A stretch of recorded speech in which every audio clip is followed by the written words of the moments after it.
আজকে খেলা হবি বিএনপির ফ্যামিলি কার্ড লিয়া।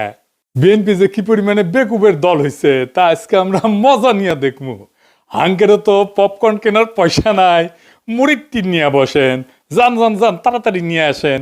বিএনপিরা বাম্বু খাইতে দেখলে তো আমার ক্ষুদ্র ভ্রাতার ভগিনীদের কারো কারো ব্যাপক মজা লাগে, তাই করে মজা আজকে ডাবল করিয়া দেবো। আসেন আগে দেখে নি ফ্যামিলি কার্ডে কি কি দিবি বিএনপি।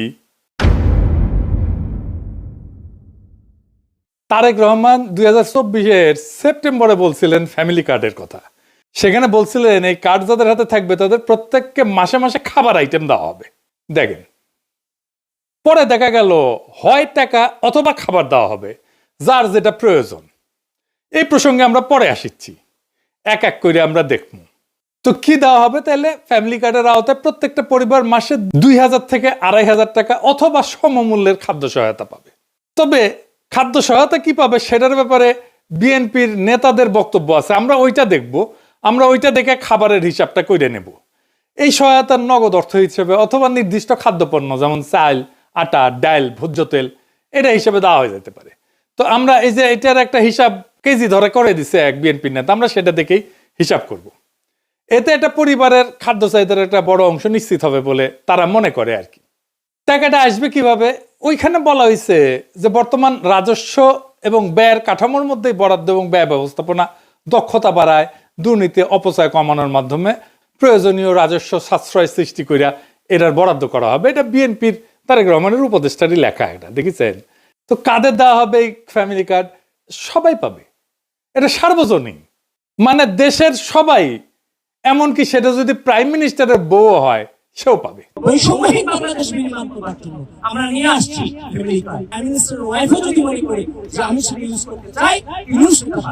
মানে কার্ড তো নারীদেরকে দেওয়া হবে, সেজন্য বলছে যে প্রাইম মিনিস্টারের বউ যদি হয় তাহলে সেও পাবে। এই হইতেছে বিএনপির ফ্যামিলি কার্ডের মোটা দাগে প্রকল্প।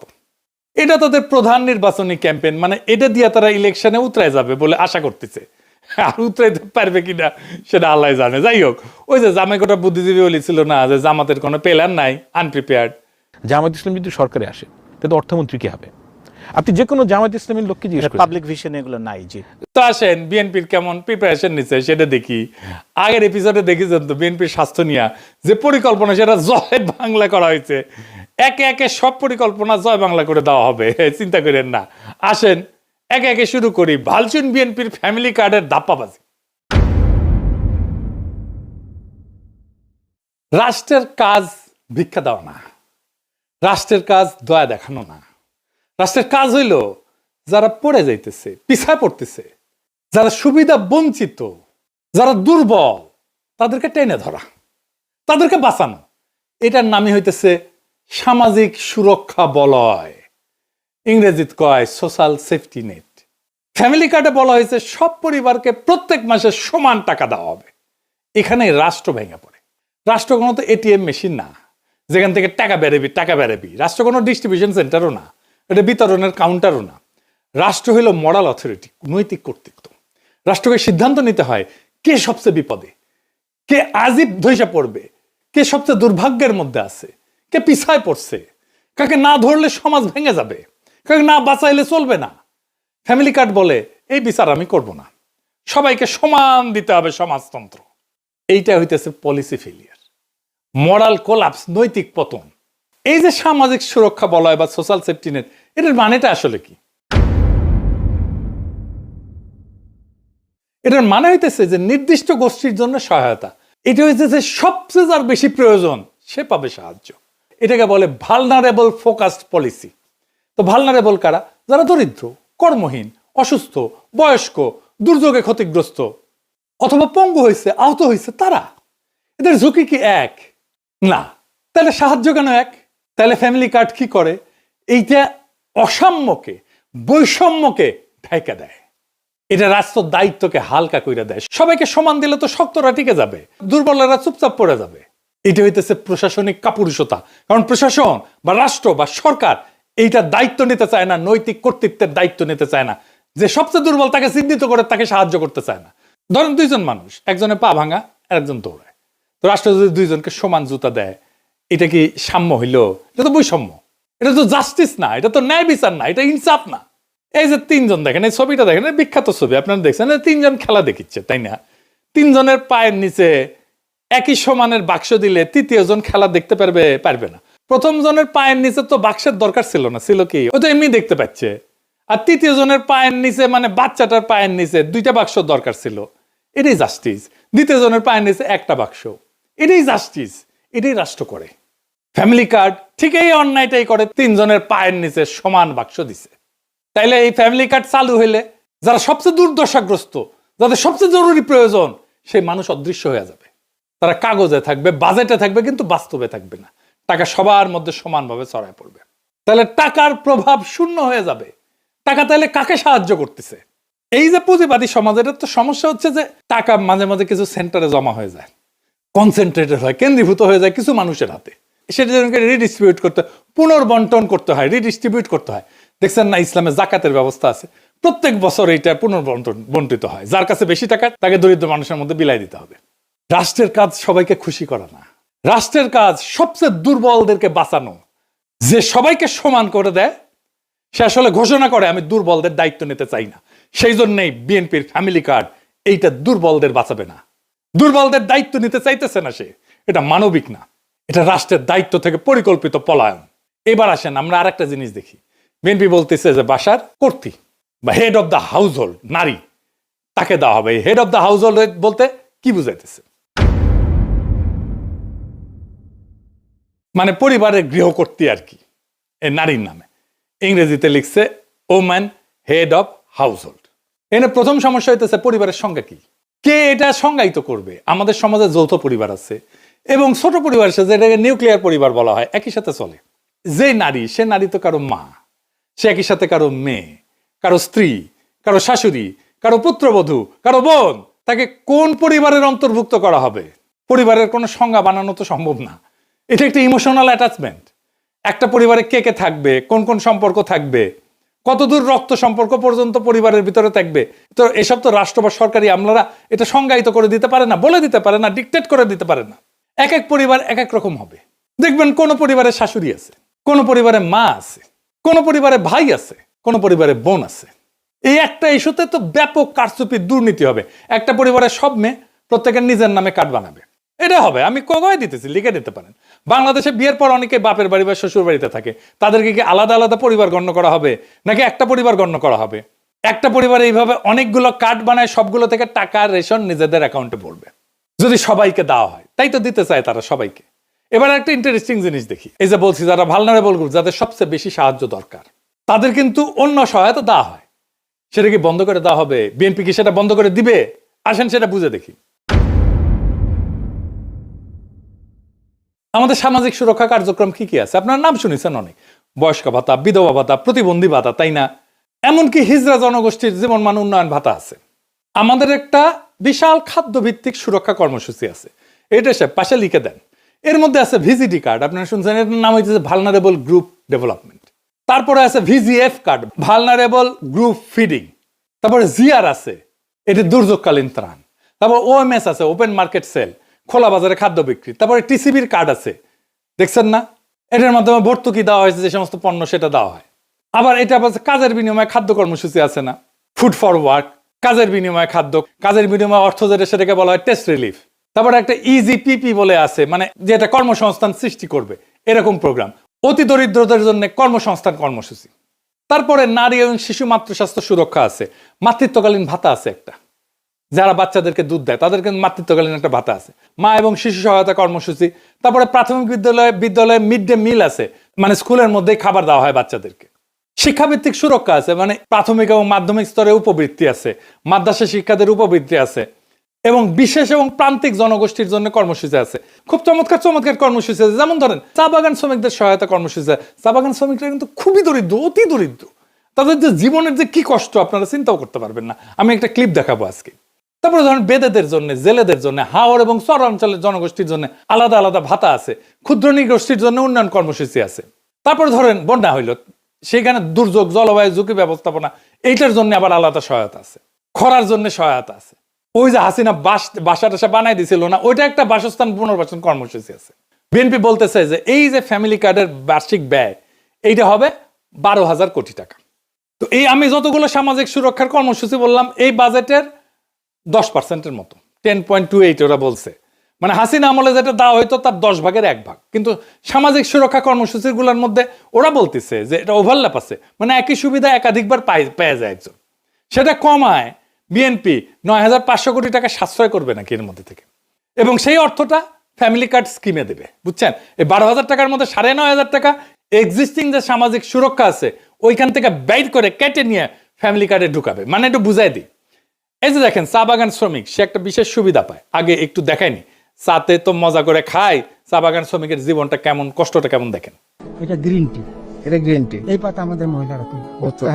হ্যাঁ, এই পাতা 23 কেজি তুলবে না, আমার ওয়াই 8 ঘন্টা কাজ করে 178 টাকা পায়। 8 ঘন্টা কাজ করার পরে 23 কেজি তোলার পরে 178 টাকা পায়। জি, আর 23 কেজি কম হলে 1 কেজি প্রতি 60 টাকা মাইনাস। মানে 23 কেজি কম হলে 60 টাকা হয় না। জি, এইভাবে আপনাদের জীবন চলতেছে। কষ্ট হয় স্যার, ভালো মন্দ মন চায়। এই যে ম্যাডাম সাহেব একটা কথা বলি, কিছু মনে নিবেন না। ম্যাডাম সাহেব যে 100 টাকা দিচ্ছেন না, আজকে 25 ডিসেম্বর না, আমার মা বলতেছিল একাধিক কলা নিব, বিস্কুট আর একটা লু বিস্কুট। মন চায়, মাছ মাংস আমাদের মন চায়। দেখেছেন, মনটা খারাপ হয়ে গেল না? এই লোকের মা ধরেন যে যার কথা বলতেছিল ওই লোকটা, সে বয়স্ক নারী ভাতা পায় নিশ্চয়ই, আর চা শ্রমিকের ভাতা পায়, তাই না? 2টা ভাতা পায়। এটারে বলতেছে ওভারল্যাপ, মানে তুমি তো 2টা নিতে পারবে না, এইখানে দরিদ্র সুবিধা বঞ্চিত মানুষের টাকা সরায় না ফ্যামিলি কার্ড দিবে। টেম্পু স্ট্যান্ডে চান্দাবাজি করতে করতে অভ্যাস খারাপ হয়ে গেছে, গরিব মানুষের টাকা সরায় নিজের ভোটে যেটা রাজনৈতিক কর্মসূচি আর্থিক ব্যয় মেটাবে। সি সি সি সি রানুনি সি। আচ্ছা, আর একটা জিনিস দেখাই, তারা বলতেছে যে ক্যাশ টাকা বা খাদ্য সহায়তা দেওয়া হবে, মানে কাউকে ক্যাশ টাকা কাউকে খাদ্য সহায়তা দেবে। কে ঠিক করবে কাকে ক্যাশ দেবে আর কাকে খাদ্য সহায়তা দেওয়া হবে? এবার আসেন দেখি খাদ্য সহায়তা দেওয়াটা আদৌ সম্ভব হবে কিনা। বিএনপি নেতারা বলতেছে ফ্যামিলি কার্ডের মাধ্যমে সবাইকে প্রত্যেক মাসে 25 কেজি চাল, 5 কেজি আলু, 2 কেজি ডাল, 2 লিটার তেল, 1 কেজি লবণ ফ্রিতে দেবে বিএনপি। বেনে বেনে করছি না, বিএনপি নেতারাই করছে, শোনেন। আমরা প্রত্যেকটা পরিবারের নারী সদস্যর নামে একটা করে ফ্যামিলি কার্ড প্রদান করব।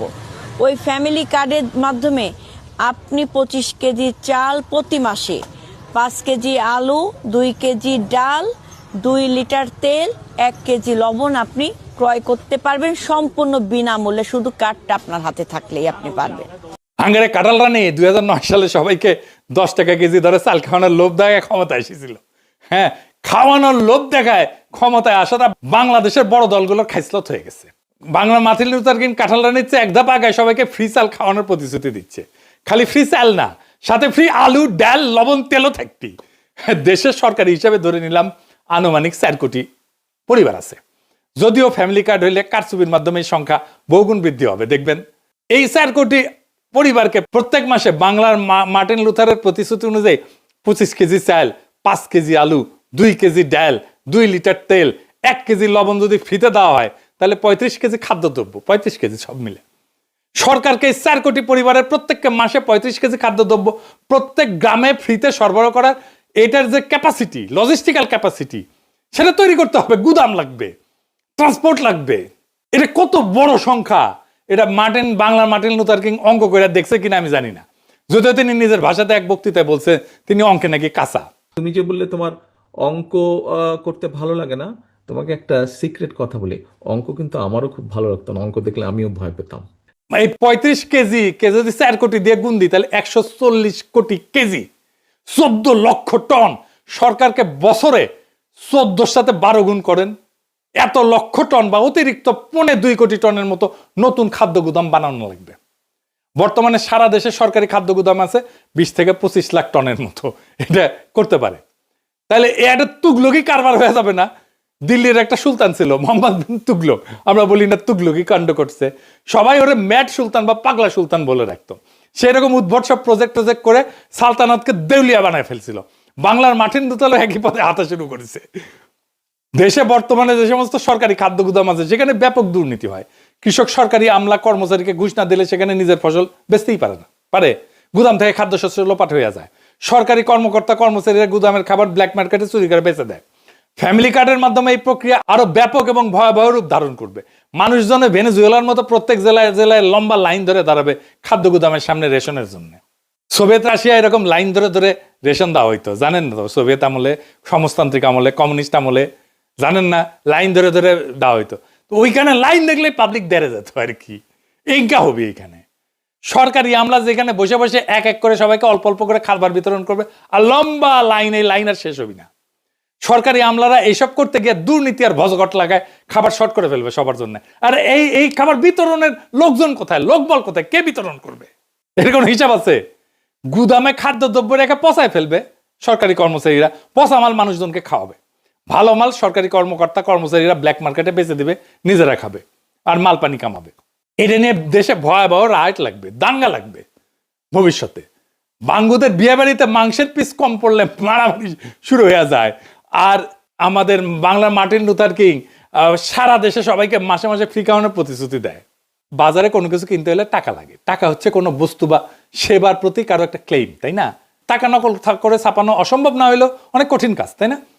কিন্তু এই যে ফ্যামিলি কার্ড বা রেশন কার্ড বা কুপন, এটা 2 নম্বর করে ছাপানো একদম সহজ কাজ, 1-2 এর ব্যাপার। এটা যে কেউ পারবে। এই জন্য এইসব ক্ষেত্রে ভয়াবহ জালিয়াতি হবে। ভারতের রেশন সিস্টেম আছে এবং সেটা মারাত্মক একটা অদক্ষ এবং দুর্নীতিপ্রবণ একটা ব্যবস্থা।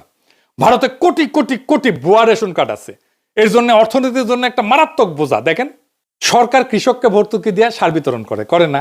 আমরা কৃষক কার্ড নিয়েও আসিচ্ছি, দাঁড়ান। চাচা শুনে, তারেক রহমান সাহেব যে আপনার জন্য কৃষক কার্ড করছে এটা আপনি জানেন?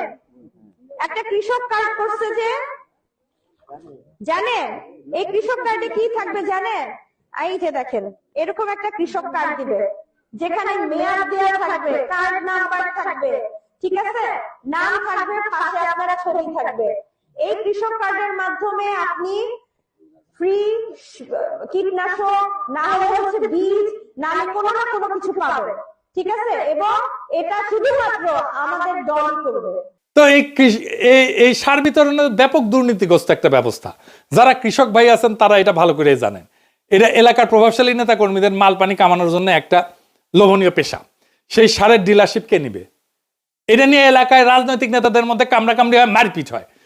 এই খাবার বিতরণের ডিলারশিপ নিয়েও টেম্পু স্ট্যান্ড পার্টির মধ্যে কামড়াকামড়ি হবে, খুনাখুনি হবে, মারপিট হবে। লিখে রাখতে পারেন, এখনই হয় টেম্পু স্ট্যান্ড নিয়ে মারপিট হয়। আধুনিক অর্থনীতির জনক অ্যাডাম স্মিথের আগেও মুসলিম ঐতিহাসিক এবং সমাজবিজ্ঞানী ইবনে খালদুন, তার একটা বই আছে মুকাদ্দিমা, আল মুকাদ্দিমা। এটাতে ডিটেলস ব্যাখ্যা করছেন কোন একটা শাসকের বা রাষ্ট্রের এই ধরনের বাণিজ্য কর্মকাণ্ডে অংশগ্রহণ করা ঠিক না। এটা উনি বলে দিচ্ছেন। এটা যে রাষ্ট্রের জন্য একটা বিধ্বংসী কাজ, সেটা তার বইয়েতে বিস্তারিত ব্যাখ্যা করছেন। এটা তার বইয়ের ইংলিশ অনুবাদ, সময় থাকলে পড়ে নিতে পারেন। জামাই কোটার বুদ্ধিজীবীর নাকি এটা খুব প্রিয় বই। যাই হোক, পরিচয় বুঝিছে কিনা কে জানে। ইবনে খালদুন এতই প্রভাবশালী এবং বিখ্যাত যে আমেরিকার প্রেসিডেন্ট রোনাল্ড রিগান পর্যন্ত তার বক্তব্যে ইবনে খালদুনকে কোট করতেন। শুনেন। I studied economics in college when I was young, and I learned there about a man named Ibn Khaldun who lived 1200 years ago in Egypt. And 1200 years ago he said, in the beginning of the empire, the rates were low, the tax rates were low, but the revenue was great. He said in the end of the empire, when the empire was collapsing, the rates were great and the revenue was low. আজকার একজন ফরাসি political ইকোনমিস্টের সাথে পরিচয় করে দিই এবং দার্শনিক, তার নাম হচ্ছে ফ্রেডরিক বাস্তিয়াত। তার বইতেও এরকম থিম ব্যাখ্যা করছেন। এটাও ইংরেজিতে অনুবাদ। তার একটা চ্যাপ্টার আছে, তার নাম হচ্ছে দ্য ইন্টারমিডিয়ারি বা মধ্যস্বত্বভোগী।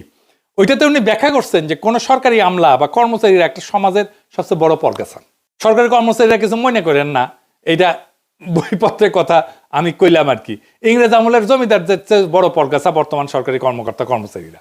সাধারণ জনগণ ব্যবসায়িক টাকায় এদের বেতন ভাতা হয়, আবার এরাই সেই জনগণের কাছ থেকে ঘুষ নেয়, মাল চুরি করে, টাকা না পেলে কাজ করে না, ফাইল আটকায় রাখে, ফাইল টাকায় ঘুষ নেয়, আবার জনগণকে নিজের চাকর বাকর মনে করে, সান না দেখলে আবার মেজাজ খারাপ করে। সব শেষে কাসাসুল আম্বিয়া থেকে একটা গপ্প শোনাই।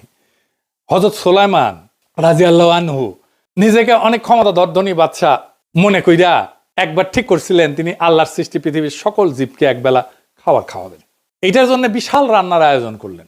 ব্যাপক রান্না টান্না শেষ করে পরিবেশন করে সবাইকে দাওয়াত করছেন। ওই সময় সাগর থেকে একটা তিমি মাছ উঠে আসে। সেই তিমি মাছ উঠে এসে পুরা রান্না করে খাবার একাই খেয়ে শেষ করে ফেলে এবং বলে যে এটা তার মাত্র এক বেলার খাবার। এই গল্পের মূল শিক্ষা হচ্ছে হযরত সুলাইমান যত ক্ষমতাধর বাদশাহী হোক না কেন, আল্লাহর সৃষ্টি সকল প্রাণীর রিজিকের ব্যবস্থা করা তার সাধ্যের বাইরে। আল্লাহ তাআলা পৃথিবীর শত শত কোটি কোটি প্রাণীর রিজিকের ব্যবস্থা করেন কোনো সমস্যা ছাড়াই।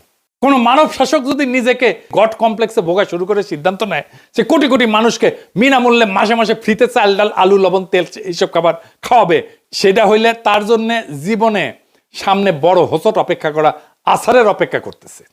এবার আসেন আরো দুইটা গুরুত্বপূর্ণ পয়েন্ট, বাজেট আর কাকে দেওয়া হবে এটা নিয়ে আলাপ করি। বিএনপি বলছে যে প্রথম 50 লাখ পরিবারকে দিবে, ভালো কথা।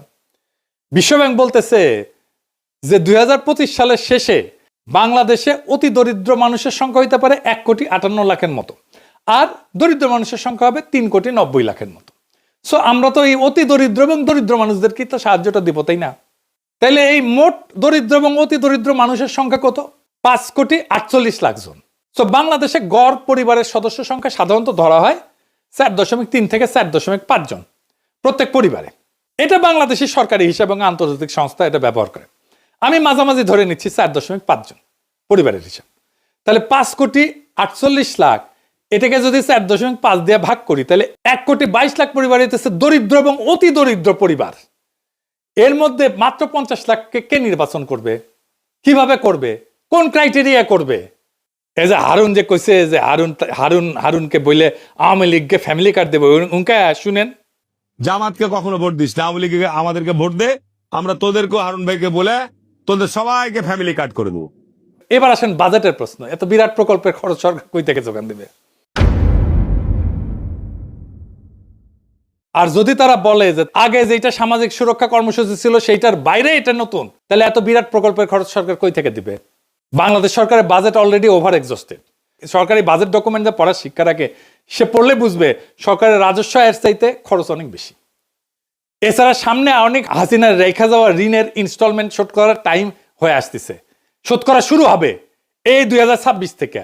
এরপর যদি আবার বাংলা মার্টিন লুথার কিং এই সমস্ত দুর্গোগী পরিকল্পনা নিয়ে আসে, তাহলে সরকার কেবলমাত্র একভাবে এটাকে ফাইন্যান্স করতে পারবে, সেটা হইতেছে সরকারিভাবে টাকা চাপানো।